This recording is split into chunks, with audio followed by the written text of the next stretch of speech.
السلام علیکم ورحمۃ اللہ وبرکاتہ۔ روزے کی نیت کیسے کی جاتی ہے؟ کس طرح نیت کریں کہ روزہ صحیح اور درست ہو؟ آج اسی ٹاپک پر ہم تھوڑی سی گفتگو کرنے والے ہیں۔ محترم ناظرین و ناظرات، میں آپ کا میزبان ارشد جمال اشرفی۔ زندگی میں پیش آنے والے چھوٹے بڑے مسائل پر ہم کتاب و سنت کی روشنی میں گفتگو کرتے رہتے ہیں۔ آپ اس گفتگو کو ضرور سنیں اور اگر پسند آئے تو شیئر کرنا نہ بھولیں۔ محترم ناظرین و ناظرات، سب سے پہلے یہ بات اچھی طرح سمجھ لیں کہ عربی زبان میں روزے کی جو نیت لوگ بیان کرتے ہیں، آپ اس طرح کی عربی زبان والی نیت سوشل میڈیا وغیرہ پر بھی دیکھ رہے ہوں گے، لیکن ایسی کسی نیت کا کوئی ذکر حدیث کی کتابوں میں نہیں ملتا۔ نہ اللہ کے رسول صلی اللہ تعالی علیہ وسلم نے خود اس طرح کی کبھی کوئی نیت کی، اور نہ آپ نے اپنے صحابہ کو اس طرح سے نیت کرنے کا حکم دیا، نہ صحابہ کرام اس طرح سے نیتیں کیا کرتے تھے۔ چاروں اماموں میں سے کسی نے بھی اس طرح کی کوئی نیت نہیں بیان کی۔ اصل میں روزے کی نیت کے سلسلے میں جو چیز ضروری ہے وہ یہ ہے کہ روزے کی یہ نیت دل کے اندر موجود ہونا چاہیے۔ جب آدمی روزہ رکھنے والا ہو تو اس روزے کی نیت دل کے اندر وہ کرے۔ دل کے اندر نیت کے موجود ہونے کا مطلب یہ ہے کہ آدمی روزہ رکھنے کا دل سے پکا ارادہ کر لے۔ تو دل سے جو نیت کرنا ہے یہی ضروری ہے۔ اگر کوئی شخص دل سے نیت نہیں کرتا، اس کے دل میں ایسی کوئی نیت نہیں موجود ہے، اس نے ایسا کوئی ارادہ نہیں کیا ہے، صرف زبان سے اس نے عربی کے الفاظ دہرا لیے، تو اس کا روزہ بالکل نہیں ہوگا۔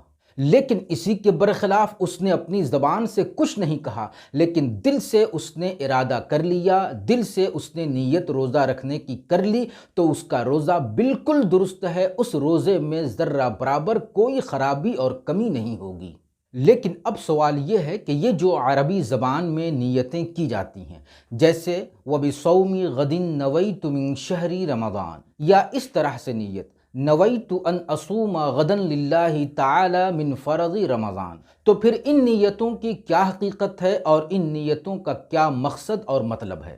اصل میں فقہ حنفی کے بعض فقہا نے بہت بعد میں اس نیت کا ذکر کیا ہے کہ اس طرح نیت کرے، لیکن ان کا مقصد یہ ہے، اس طرح سے نیت کرنے کی حقیقت اور مقصد وہ یہ بتاتے ہیں کہ کبھی ایسا ہوتا ہے کہ انسان پر غفلت طاری رہتی ہے، اس پر بے توجہی چھائی رہتی ہے، تو جب وہ زبان سے ان الفاظ کو، ان عربی کے الفاظ کو دہرائے گا تو اس طرح سے اس کی توجہ ہو جائے گی کہ اسے روزہ رکھنے کی نیت کرنا ہے، تو اس طرح دل اس کی طرف متوجہ ہو جائے گا، اور وہ نیت عربی الفاظ کے دہرانے کی وجہ سے وہ نیت، وہ ارادہ اس کے دل میں پورے طور پر بیٹھ جائے گا۔ لیکن یہ صورتحال ان لوگوں کے لیے ہے جو عربی زبان جانتے ہیں، عربی کی نیت سمجھتے ہیں، تاکہ جب وہ عربی کی نیت، عربی کے الفاظ پڑھنا شروع کریں تو ان کا ذہن عربی کے ان الفاظ کے معنی و مفہوم کی طرف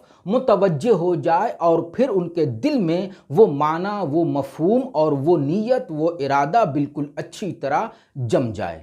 اس لیے عوام الناس کے لیے جو عربی نہیں جانتے، ان کے لیے بہتر اور اچھا یہ ہے کہ وہ عربی کی اس نیت کے بجائے اس کا جو اردو ترجمہ ہے، اردو معنی جو اس کا ہے، وہ اسے اپنی زبان سے ادا کریں، یعنی عربی میں نیت نہ کر کے اردو میں وہ نیت کریں۔ جیسے وہ اس طرح نیت کریں کہ میں کل کے رمضان کے روزے کی نیت کرتا ہوں، یا اس طرح نیت کریں کہ میں نے کل اللہ تعالیٰ کے لیے فرض رمضان کے روزے کی نیت کر لی۔ تو جب عوام الناس جو عربی نہیں جانتے، تو جب اس طرح سے اردو میں نیت کریں گے تو فوراً ان کے دماغ میں روزے کا خیال آ جائے گا، اور اس کی نیت کی طرف ان کی توجہ ہو جائے گی، تو پھر روزے کی نیت اور روزہ رکھنے کا پکا ارادہ ان کے دل و دماغ میں بیٹھ جائے گا۔ تو یہی ہے زبان سے نیت کے الفاظ دہرانے کی حقیقت، اور اس کا یہ فائدہ اور اس کی یہ حکمت۔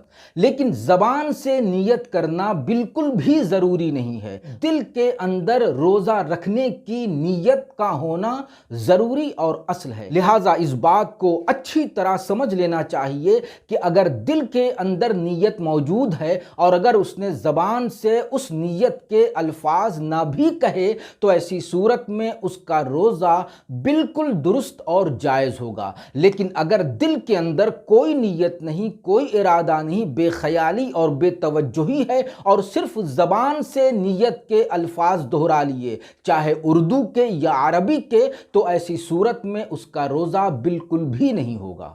لہٰذا ہمیں رمضان کے روزے کی نیت کے سلسلے میں اس بات کو اچھی طرح سمجھ لینا ہے، اور پھر جب رمضان شروع ہو تو ہمیں روزے کی نیت کرتے وقت ان چیزوں کا خیال اور لحاظ رکھنا ضروری ہے۔ امید کہ یہ مسئلہ آپ کو اچھی طرح سمجھ میں آ گیا ہوگا۔